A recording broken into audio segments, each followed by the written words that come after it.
llegó también para hablar de un tema candente.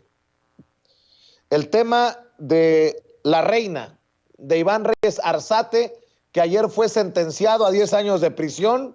Todo parece indicar que las autoridades estadounidenses lograron un acuerdo para que Reyes Arzate, quien confesó haber trabajado como parte del crimen organizado mientras era el enlace de la DEA en la superpolicía o de la superpolicía de Felipe Calderón, declare en el caso de Genaro García Luna. Y un segundo tema que va a dejar la víbora chillando. Un senador que todo parece indicar buscaba ser gobernador de Durango por Morena, un senador de la República que estaría ligado al crimen organizado. Saludo con mucho gusto a quien sabe de estos temas, es Óscar Valderas, periodista especializado en crimen organizado. Gracias, Óscar, por la confianza. ¿Cómo estás? Muy buenas tardes. Querido Vicente, muy buenas tardes. Qué gusto saludarte. Gracias por la invitación. ¿Cómo ves el caso de Iván Reyes Arzate? ¿Será que es el jaque o jaque mate para Genaro García Luna y tal vez abrir el camino para llegar a Felipe Calderón? Mira, Vicente, definitivamente lo que acaba de conseguir el gobierno de Estados Unidos, el testimonio de Iván Reyes Arzate, la reina, no es cosa menor. Al gobierno de Estados Unidos le gusta mucho tratar con la gente que tiene información importante. Solamente hace tratos con gente que tiene datos que pueden ayudarles a cerrarles expedientes muy difíciles o de alto calado. Y el testimonio que podría dar Reyes Arzate después de esta aceptación de culpabilidad y de aceptar ser testigo protegido por parte del gobierno de Estados Unidos, definitivamente son muy malas noticias para Genaro García Luna.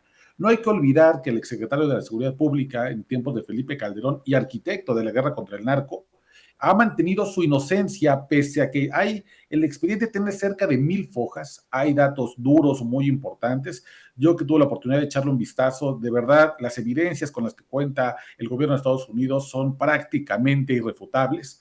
Sin embargo, no está de más que tengan batería, que tengan parque para poder condenar a Genaro García Luna a cadena perpetua, porque ese es el castigo que podría esperar Genaro García Luna, similar al que han dictado contra Joaquín El Chapo Guzmán, quien presuntamente habría sido su protegido y quien le pagaría millonarios sobornos. Así que sí estamos viendo una jugada importante, sí es probablemente, como tú bien dices, un jaque mate contra Genaro García Luna, porque no hay que olvidar que Iván Reyes Arzate era un hombre de toda la confianza de Genaro García Luna, que conocía perfectamente a quienes se le pagaba, a quienes se les sobornaba, a quienes se les protegía y sobre todo cómo se fraguó la protección al cártel de Sinaloa, principalmente utilizando recursos de la Federación para atacar a los enemigos del cártel de Sinaloa, como eran los Arellano Félix o los Zetas.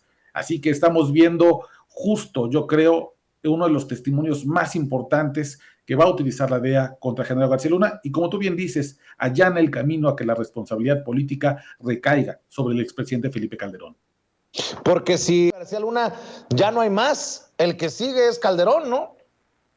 Bueno, hay una responsabilidad política definitivamente, pero habrá que ver si esa responsabilidad política se puede traducir en una responsabilidad penal. Yo siempre he dicho que si Felipe Calderón sabía lo que hacía Genaro García Luna y sus secuaces, mal. Y si no sabía, también mal, porque ya sea por complicidad o por omisión, definitivamente poner a cargo de la seguridad pública, del desarrollo de la mal llamada guerra contra el narco, a estos tipos, a esta banda de rufianes como era Genaro García Luna, Luis Cárdenas Palomino, Iván Reyes Arzate, Ramón Pequeño, todo ese grupo compacto de superpolicías que Felipe Calderón condecoró y defendió ante las cámaras, ante el público, como los grandes creadores de pactos de paz. Hay una responsabilidad política que yo creo que en cuanto Genaro García Luna se ha sentenciado, como no me queda duda que eso va a ser lo que sucederá en los próximos meses, un juicio muy atrasado por la pandemia, seguramente lo que sigue es ver cómo y de qué manera se pueden fincar responsabilidades a su jefe, Felipe Calderón.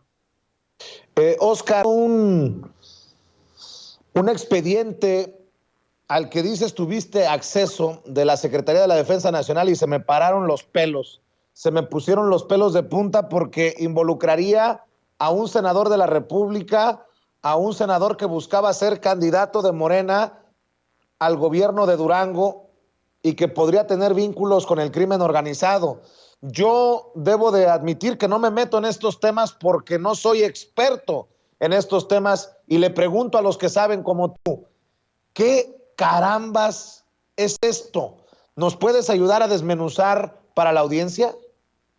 Claro que sí, Vicente. Ayer en mi columna de Radio Nación Criminal publiqué justo este expediente. Es un expediente elaborado por la Secretaría de Defensa Nacional en diciembre de 2020. Es decir, estamos hablando de la Defensa Nacional de esta administración, la del sexenio del presidente López Obrador. Y este expediente apunta a que el senador de Morena, José Ramón Enríquez Herrera, por Durango, tiene como compadre y como operador financiero a un hombre llamado Gerardo Soberanes Ortiz, alias el G1. El G1 es el operador de una familia criminal llamada Los Cabreras Arabia. Y aquí en el centro del país pueden no significar mucho esos apellidos. Sin embargo, en Durango, en Chihuahua, por ejemplo, los Cabreras Arabia son un apellido temible porque son el brazo armado del cártel de Sinaloa.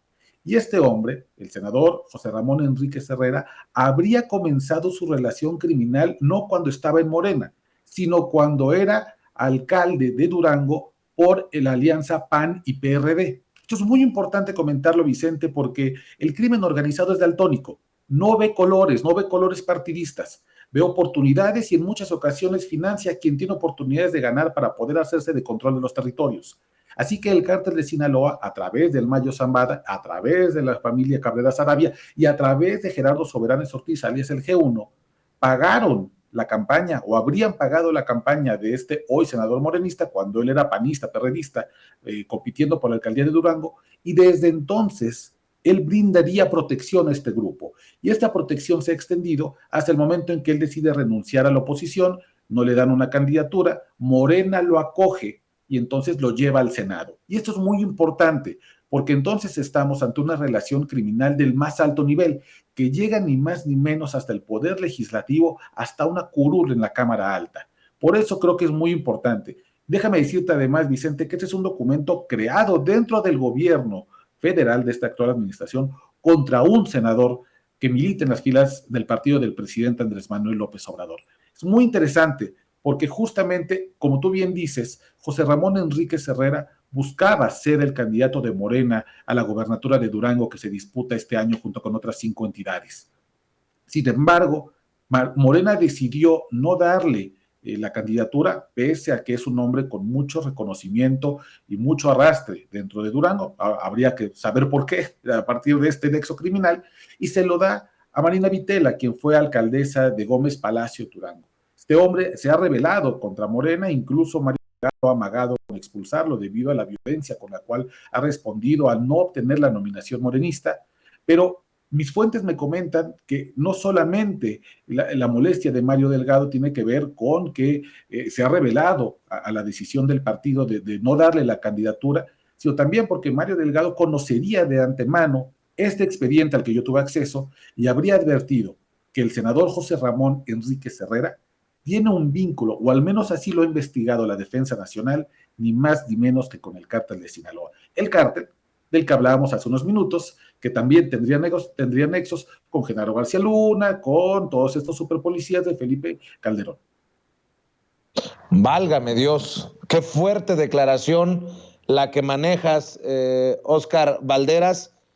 Y nada más para aclarar, porque esto es algo que también políticamente se venía manejando.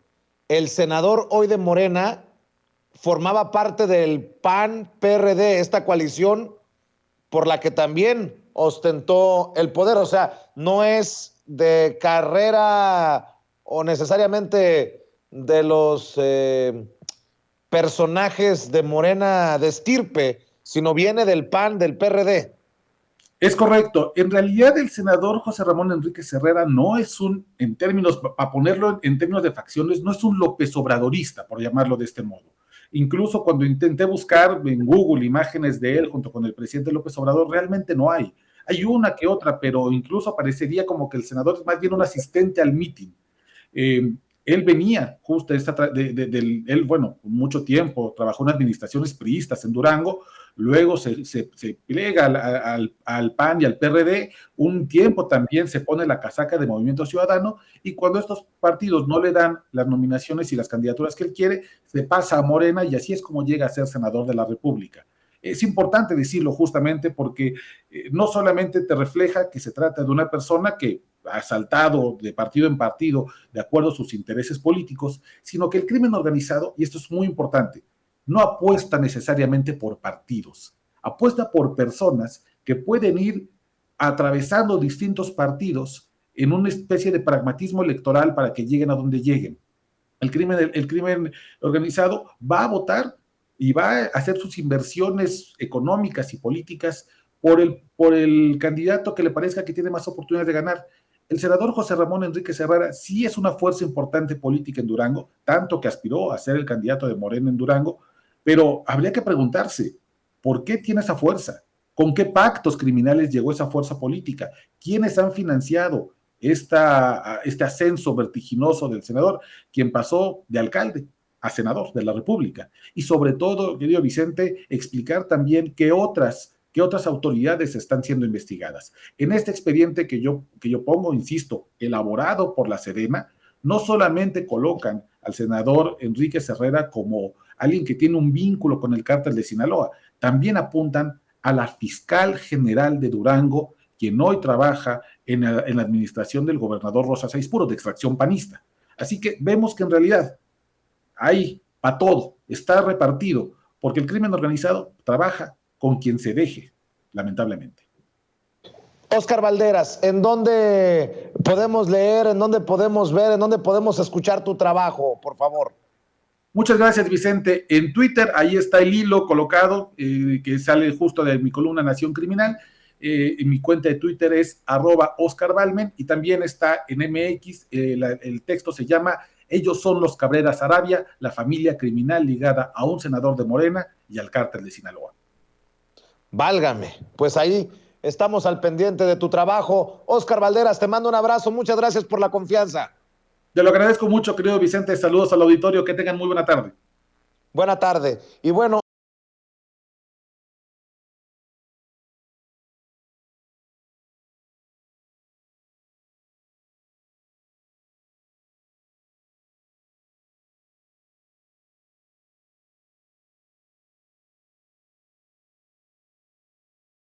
Jorge Armando Rocha, también nombre señalado ahí en estas grandes investigaciones de Signal Lab del ITESO. Así es, estimados, muy buen día, muchas gracias por la invitación. Pues absurdo, ¿no? El señalamiento que hacen. Están diciendo que hay una campaña de desprestigio en contra de Carmen Aristegui, como si nos hubiéramos puesto de acuerdo para lanzar mensajes al mismo tiempo. Pues yo creo que el estudio, en su caso, nos difama, nos calumnia, y también utilizan palabras como que estamos amenazando a Carmen Aristegui. ¿En qué momento?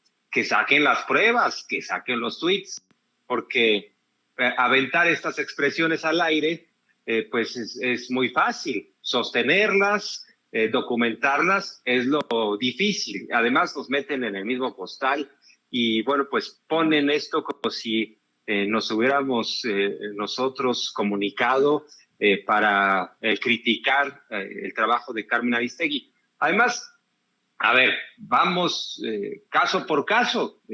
Yo he puesto los mensajes del presidente López Obrador en donde la señala que este es un ejercicio periodístico, revelar la postura del presidente, dar testimonio de lo que ha dicho, y también tenemos derecho a una opinión sobre el trabajo de Carmen Aristegui. ¿Por qué no? Es que en el régimen anterior se acostumbraron algunos y algunas a ser intocables, a que no podía nadie opinar de su trabajo porque eran gurús o eran quienes ostentaban la verdad absoluta. Y ahora, pues estamos en tiempos cada vez más horizontales, estimado Vicente. Estamos en la posibilidad del diálogo de tú a tú. Yo creo que eso es mejor para una democracia que tener vacas sagradas que puedan sentenciar desde la comodidad del escritorio y nadie les pueda decir nada. Entonces, estamos viendo esas resistencias y en este caso, el estudio, la verdad es que lleva también una intención de señalar que supuestamente estamos poniendo en riesgo a Carmen Aristegui. Yo creo que la libertad de expresión no puede poner en riesgo a nadie y debemos aspirar a una democracia abierta y no a una democracia de élite, que sería un contrasentido por definición, pero es que hay actores en los medios de comunicación, hay personajes en los medios tradicionales que quieren que solo se escuchen sus voces y silenciar a los demás. Y en este caso, pues estamos ejerciendo nuestro derecho a la crítica. Además, no hay ofensas, hay argumentos. Yo he comentado sobre el tema de Aristegui, que pues me parece que hoy en día ella pues está en una postura que es más cercana al conservadurismo. Eso no significa ponerla en riesgo, ni mucho menos. Si ustedes revisan ese estudio, Vicente, al inicio ponen el caso de Lourdes Maldonado, la periodista asesinada en Baja California. O sea, tratan de forzar la narrativa como diciendo, vean lo que sucede, vean lo que puede pasar, como si nosotros fuéramos quienes pusiéramos en riesgo a una comunicadora, lo cual me parece lamentable, porque entonces nos colocan a nosotros en la postura de los verdugos, cuando ni siquiera viene al caso. Entonces no podemos decir nada, no podemos criticar, no podemos hablar abiertamente de tu trabajo, de mi trabajo. ¿Por qué no? ¿En dónde el manual indica que eso no se puede hacer, estimado Vicente? Así es, Jorge Armando. Nada más para que vean el tamaño, la estatura, el nivel de la investigación de Signalab y el ITESO, ya que formamos parte de esta red para atacar a Carmen Aristegui. ¿Cuándo fue la última vez que hablamos por teléfono o que nos comunicamos por WhatsApp, Jorge Armando? ¿Tú te acuerdas? No, francamente no. Francamente, que crucemos algún mensaje de WhatsApp, yo creo que ya son meses, Vicente, que no cruzamos mensaje vía WhatsApp. Simplemente yo de pronto cruzo mensajes con la productora de este programa para establecer estos enlaces, o sea, simplemente para el tema de semana con semana de qué vamos a hablar y en su caso ponernos de acuerdo para que nos manden los enlaces y nos conectemos, pero no, en efecto, son meses los que llevamos sin comunicarnos, sin cruzar un mensaje de WhatsApp. Entonces, hay coincidencias y qué bueno que lo destacas, estimado Vicente, porque son coincidencias. Entonces, ellos lo que hacen es, a ver, ¿quiénes han tenido una postura crítica? No, pues X, Y, Z, ¿no? Y nos juntan y quieren forzar una narrativa como si supuestamente pues estuviéramos haciendo una campaña en contra de Carmen Aristegui.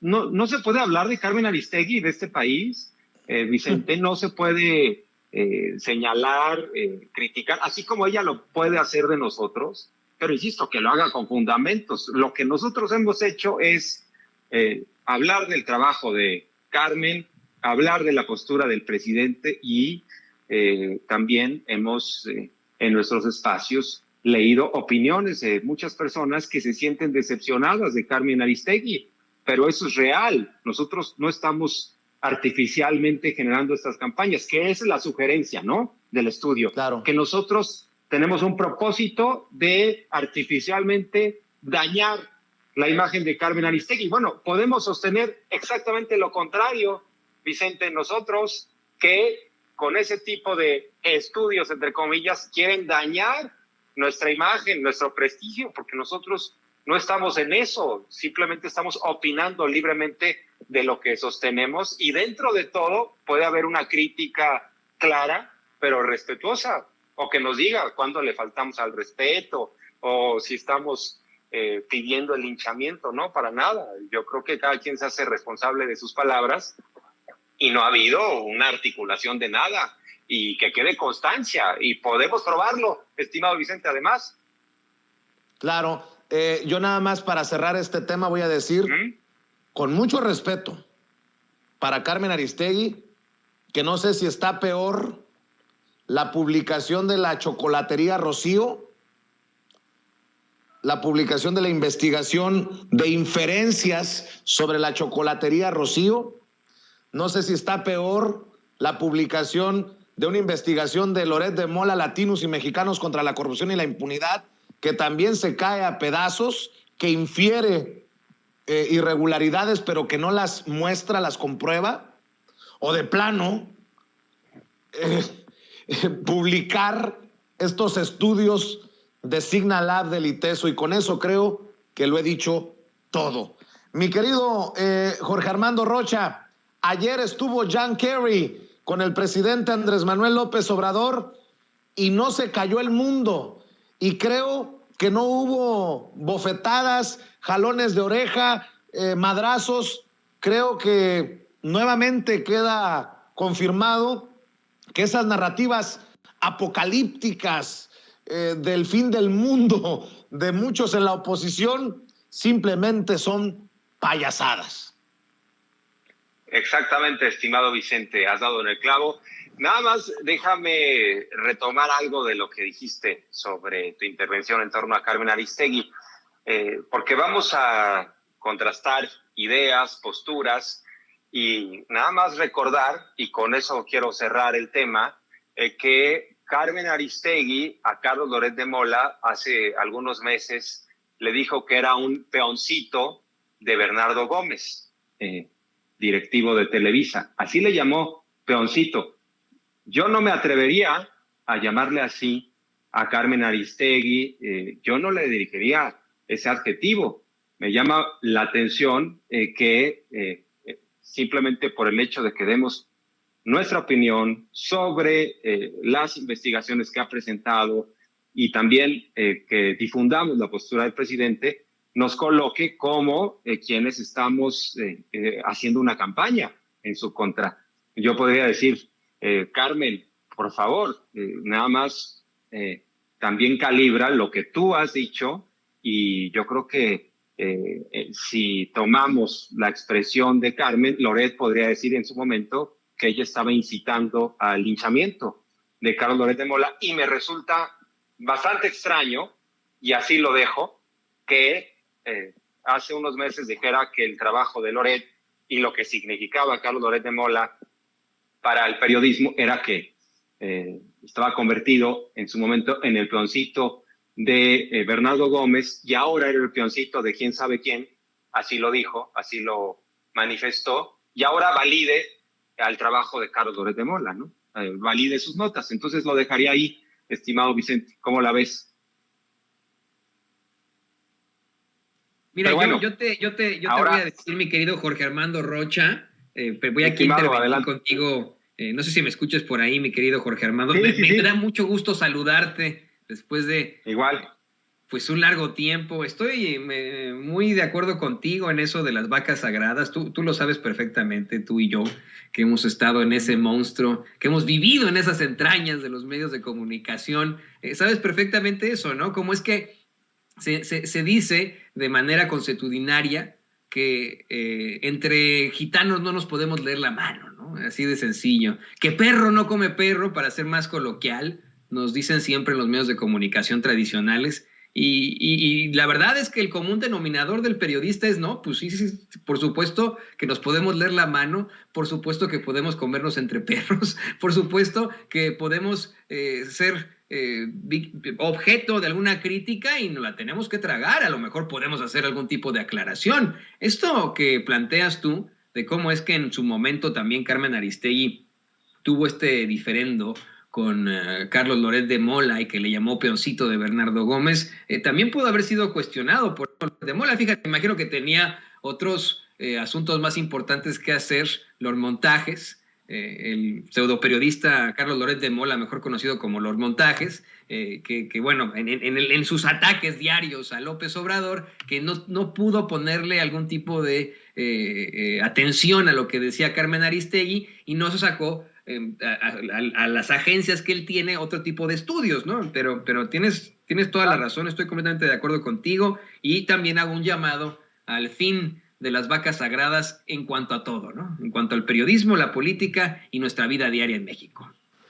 Pues, así es, estimadísimo, un placer conversar contigo, y bueno, pues de acuerdo, tenemos que sin duda desarrollar los comunicadores hoy en día una piel más gruesa y no tirarnos al victimismo, y eso sí, estar siendo muy duros, porque si somos así de duros, no podemos esperar que los demás no sean duros con nosotros. Entonces también tendría que haber esta capacidad de autocrítica y de aceptar la crítica de los demás. Pero si quieren, ahora ya me voy con el tema de Kerry y la postura de López Obrador, que me parece que ha sido muy digna. La política exterior del presidente está guiada por la Constitución.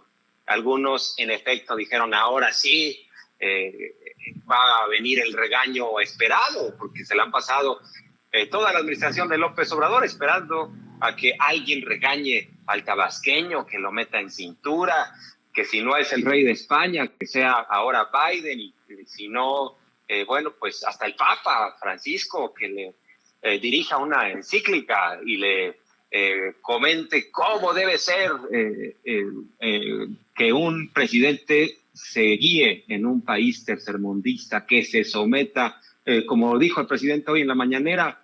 Incluso hay diplomáticos e internacionalistas que les encanta lo del vasallaje, les encanta el servilismo, y bueno, pues estaban esperando ahora sí que Kerry viniera a ponerlo en términos prácticos, ahora sí que simplificados. Esperaban que Kerry viniera a tirar la reforma eléctrica, ¿no? Que básicamente le dijera al presidente López Obrador, esto no va a transitar, retira la reforma del Congreso, quítala de la Cámara de Diputados y que continúe lo mismo, porque si no te vamos a sancionar y te vamos a someter. Bueno, no pasó otra vez el sueño guajiro de los entreguistas y se veía venir. Incluso el presidente López Obrador tiene una habilidad impresionante para comunicar, y antes del encuentro, ayer en la mañanera, pues básicamente le dijo a Kerry de qué se trataba la reforma eléctrica, por si tenía alguna duda.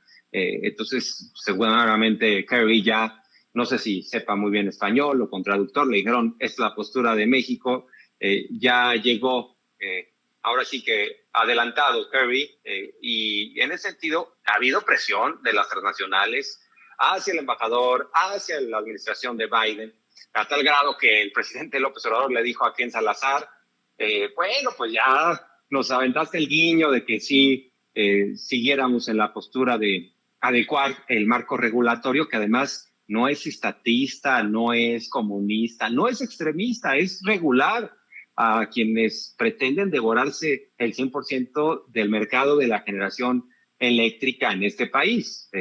Se permite hasta un 46% que se queden, pero quieren todo y quieren seguir siendo objeto de beneficios y de subsidios del pueblo de México.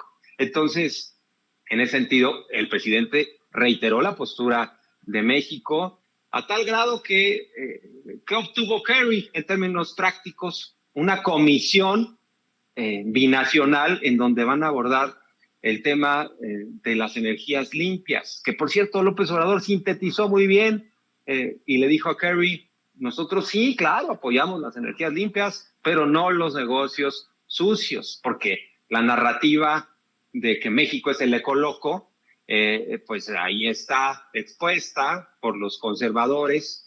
Dicen CFE costosa y contaminante, privados limpios y baratos. Sí, cómo no, así quieren caricaturizar el debate, quieren reducirlo, quieren de esa manera ganar, ¿no?, la narrativa. Sin embargo, pues yo creo que el gobierno federal ha dado muy buenos argumentos, el propio presidente, legisladores de Morena, y no hay grandes argumentos para defender una situación que es injusta. No hay competencia, porque, por ejemplo, Kerry, antes de venir, sostuvo, queremos competencia. Pues sí, en efecto, Queremos que la CFE pueda competir con los privados. Hoy en día no puede competir porque se inventaron un sistema en el cual los privados tienen la prioridad para el despacho de la generación eléctrica para que el negocio esté garantizado. Entonces, quienes sabemos un poco de economía o quienes tienen un negocio pequeño, grande o mediano, saben que tener la venta garantizada pues es una maravilla. Si yo puedo producir 100 tamales y ya sé que me los van a comprar, pues perfecto. Al día siguiente voy a producir 150 tamales y también me los van a comprar, pues es un negociazo. Y luego me presta el Estado mexicano para producir los tamales. Bueno, ese es el mercado que se inventaron, que es ampliamente injusto. La CFE, con muchos costos, tiene las hidroeléctricas paradas. Eso genera un costo económico, el hecho de no utilizarlas, energía limpia. Entonces hay que corregir esas distorsiones, ese mercado tan desigual, y eso ya lo entendimos muchos. Entonces se lo ha hecho ver nuevamente el presidente a John Kerry, que si tenía la esperanza de que hubiera algún matiz, pues no lo habrá, porque además hay que recordar que México no le pidió el permiso a los Estados Unidos para llevar a cabo la reforma eléctrica. Por cortesía se está explicando, porque somos vecinos que tenemos un tratado de libre comercio, no trastoca la reforma eléctrica este tratado y hay una cooperación, un buen entendimiento, ¿no?, entre vecinos. Y en ese sentido, pues Kerry que consiguió una comisión binacional en donde se van a abordar temas de energías limpias, y qué bueno, porque yo creo que en Estados Unidos tienen mucho que aprender de las energías limpias de la CFE. En México podrían de alguna manera imitar el modelo mexicano. Brincos dieran haber tenido una CFE que resolviera la crisis energética en Texas en su momento. Y bueno, pues per cápita Estados Unidos es el país que más emite CO2 a la atmósfera, entonces tienen mucho que aprender de México desde mi punto de vista, estimados. Mi querido Jorge Armando, hoy el presidente Andrés Manuel López Obrador en la mañanera también mencionó lo que le dijo al embajador de Estados Unidos en México, Ken Salazar, algo así de Ken aguanta. A ver, Ceci, usted tiene esta declaración del presidente porque el embajador de Estados Unidos en México, que presuntamente había respaldado la reforma eléctrica, días después salió a despotricar contra la reforma eléctrica. Que no se nos olvide que Ken Salazar, de acuerdo a investigadoras como Guadalupe Correa, es el cabildero en jefe de las empresas energéticas de Estados Unidos, exlegislador, exsecretario del Interior de Estados Unidos, insisto, cabildero, antes de ser nombrado embajador de Estados Unidos en México. Así lo dijo el presidente. Entonces, fue muy buena la plática con el señor Kerry. Él es una gente decente, y estuvo también el embajador Ken, porque pues como declaró de que hacía falta la reforma energética, le cayeron encima. Ayer le decía yo,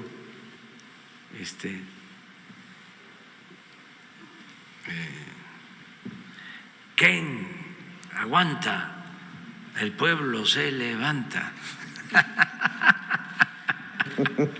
Y la risita del presidente Andrés Manuel López Obrador ante esto, que es la que le calienta a muchos desde la oposición.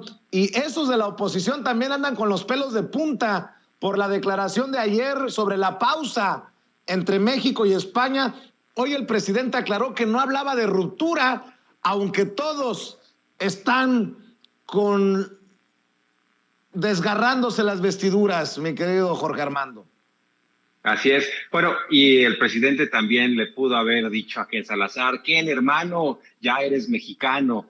Pero bueno, a ver, yo no sé si realmente represente a intereses de empresas Ken Salazar, o lo hacía antes de ser embajador, Pero ahora como embajador tiene que representar a un país, y ese país sabe que en México se está limpiando la casa, hay una batalla frontal en contra de la corrupción y de cualquier manera, pues su postura debe ser diferente. Ahora, el presidente es muy hábil. López Obrador le tomó la palabra cuando Ken Salazar dijo, pues hagan los ajustes al marco legal, no tenemos inconvenientes. De ahí se agarró el presidente López Obrador, tomó la declaración como bandera, después presionaron a Ken Salazar claramente. Yo creo que estos intereses le llamaron, pues, y ¿qué ha hecho Ken Salazar? Cuando menos se ha mantenido ahora, después de esta reunión, más tranquilo, y el presidente le manda este guiño público. Ken, aguanta, el pueblo se levanta, tú resiste, sabemos que son muchos intereses los que hay que resistir y vamos a seguirle. Pero bueno, en el caso de España, estimado Vicente, auditorio, evidentemente el mensaje del presidente López Obrador fue dirigido desde ayer a los empresarios voraces, quienes encontraron cabida con funcionarios mexicanos impresentables, muy corruptos, que nos dan vergüenza y que estuvieron bajo el cobijo de Felipe Calderón y Enrique Peña Nieto. Entonces, claro, es hábil en términos de comunicación el presidente López Obrador porque soltó el término de la pausa y los exquisitos de la diplomacia no supieron cómo bajar ese balón. A ver, no sé si me perdí un momento, pero creo que ya estoy de regreso. Y les decía que los exquisitos de la diplomacia no supieron cómo bajar ese balón. Dijeron, ¿y qué es eso? ¿Con qué se come lo de la pausa? Incluso escuchaba al ministro de Relaciones Exteriores de España diciendo, pues todo está en marcha y no sabemos exactamente a qué se refiera. Y en efecto, lanzó el término el presidente López Obrador como un mensaje de advertencia a quienes siguen viendo al país como tierra de conquista, un mensaje de advertencia a Repsol, a Iberdrola, a OHL, que pues básicamente con Peña Nieto y con Calderón, su lógica era con qué funcionario nos entendemos y ya armamos el negocio a tal grado, como ha dicho López Obrador, nos han faltado al respeto. Los de Repsol, por ejemplo, cuando ya les hicieron ese contrato de una cifra impronunciable, estimado Vicente Auditorio, imagínense que un contrato de Juan Camilo Moriño como secretario de Gobernación tuvo el agravio, la desfachatez para los mexicanos de haber firmado algo por 27,000 millones de dólares. Les soy honesto, no conozco que alguna empresa privada en otro país del mundo en la historia haya obtenido un contrato por 27,000 millones de dólares. Debe ser la mitad de la fortuna que tiene Carlos Slim, para entendernos rápidamente. Entonces eso lo habían entregado en bandeja de plata y antes de que se cerrara el contrato formalmente por asignación directa, que hoy se rasgan las vestiduras por un contrato con Pemex a través de licitación pública internacional, por cierto. Pero bueno, ese contrato de adjudicación directa, los españoles de Repsol fueron a Perú a decirles, oigan, necesito que me vendan gas porque ya tengo un contrato en México. A ver el contrato, no, todavía no lo tengo, pero ya está palabrado. Digo, para que entendamos el tamaño del saqueo, de la corrupción, y ese es un ejemplo de muchos. Hay una colección de ejemplos de corrupción. Entonces el presidente les manda este mensaje público, abierto, y claro que los destinatarios finales y sobre todo estos grupos entendieron muy bien a qué se refiere López Obrador. No le hace que los entreguistas digan, ¡ay, qué escándalo! ¡Ruptura! Recuerdo que estaban muy contentos en su momento los conservadores cuando en los tiempos de Vicente Fox se optó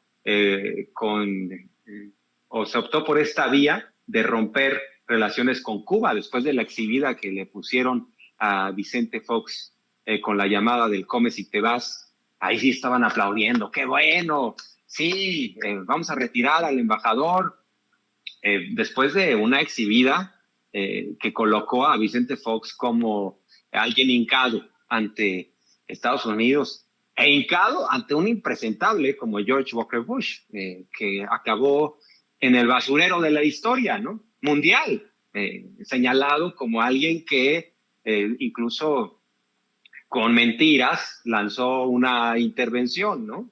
Y bueno, pues ahora esos mismos que aplaudieron lo de Cuba, ahora están diciendo qué pena con España, con el pueblo español, que además el presidente lo dijo desde un inicio, no es un problema con el pueblo español, es un problema con ciertos grupos que ellos saben quiénes son, que se han beneficiado del saqueo, contratos en donde nos estaban ordeñando, estimado Vicente, o sea, estaba sangrando el país con ese tipo de contratos. Un gasoducto que pusieron que no transportaba gas y el Estado mexicano les pagaba $5 millones mensuales por transportar gas.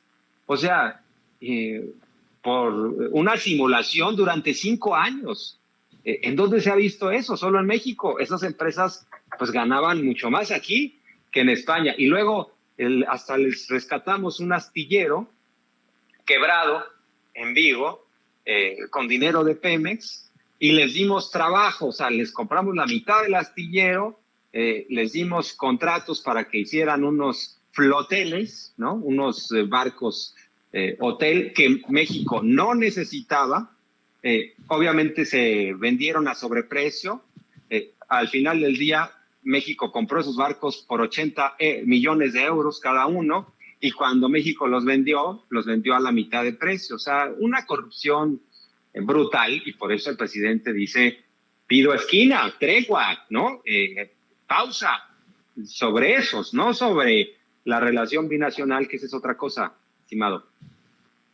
Pues sí, definitivamente cada quien entiende o quiere entender lo que quiere en referencia a las narrativas de la oposición. Mi querido Jorge Armando Rocha, compañero de saco en las redes sociales, en estas campañas perversas de las que formamos parte.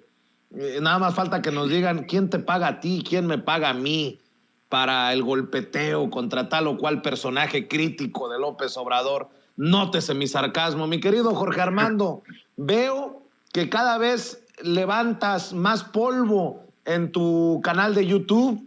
Me fascina que en tu cuenta de Twitter estás dejando casi a diario, ¿qué digo a diario? De a 2-3 veces por día la víbora chillando. Mi querido Jorge Armando Rocha, ¿por qué no invitamos a la gente para que te siga apoyando? Tal vez este apoyo mutuo, tú con tus opiniones, nosotros invitando a la audiencia, es lo que molesta a muchos y lo hacemos desinteresadamente. Así es, estimado Vicente. Y esto que dices es esencial, porque de alguna manera, si bien es un estudio que nos está calumniando y difamando, lo que sí reconocen, y ese es un timbre de orgullo, es nuestra influencia, estimado Vicente, en el debate público, en las redes sociales. Y como ellos piensan que el león es de su misma condición y que todos somos iguales, sostienen, ¿no?, que es a través de asuntos artificiales, de bots. Nosotros no utilizamos bots. Nuestra principal credencial es la credibilidad. Y si la gente nos replica, si la gente viraliza, ¿no?, lo que nosotros subimos, es porque cree en nuestro trabajo, que es a través de las convicciones. Entonces, eso les molesta, en el fondo, porque, insisto, están reconociendo nuestra influencia y que es de manera orgánica. ¿Y qué requiere esto, estimado Vicente? Pues mucho trabajo, todos los días. Yo te veo en Sin Censura, todos los días estás muy activo, muy presente, mañana, tarde y noche. Hay mucho trabajo detrás de esto. No es fácil, para quien piense que nada más, pues o lanzas un tweet o lanzas nada más una entrevista en tu canal y ya con eso la armaste. Pues inténtenlo para que vean de qué estamos hablando. Se requiere de mucha resistencia, mucha capacidad, persistencia, todos los días, ¿no? Es como ir al gimnasio. Si uno quiere realmente cambiar las cosas todos los días, hay que meterle con mucha fuerza. Y gracias por la confianza. En Twitter me siguen como @RochaPeriodista y en mi canal de YouTube como Jorge Armando Rocha también me encuentran. Muchas gracias a todos y a todas. Un abrazo, estimado Vicente. Estamos en comunicación. Gracias, Jorge Armando. Un abrazo. Pásala bien. Estamos al pendiente. Igualmente. Cuídate mucho. Muchas gracias. Gracias. Amigas, regresamos en breve. Pero mientras seguimos hablando sin pelos en la lengua, sin censura, usted puede suscribirse a nuestros 3 principales canales en YouTube. Sin Censura Media, en donde tenemos más de 1,600,000 suscriptores. Sin Censura TV, en donde tenemos más de 1 millón de suscriptores. Y en Sin Censura Presenta, en donde queremos llegar muy pronto a los 100,000 suscriptores. Si usted ya está inscrito en Sin Censura Media, suscríbase en Sin Censura TV. Si ya está suscrito en Sin Censura TV y Sin Censura Media, suscríbase a Sin Censura Presenta. Recuerde que es gratis, no tiene que sacar un solo centavo de su bolsillo para apoyarnos. Dele clic en la campanita para que los señores y señoras de YouTube envíen las notificaciones cuando estemos transmitiendo en vivo y en directo o estemos subiendo videos. También nos puede seguir en Twitter en @Vicente Serrano y hasta en Instagram. Ojo, también estamos en Instagram. Son nuestras redes sociales y con el apoyo de ustedes seguimos creciendo, porque con ustedes todo, sin ustedes nada.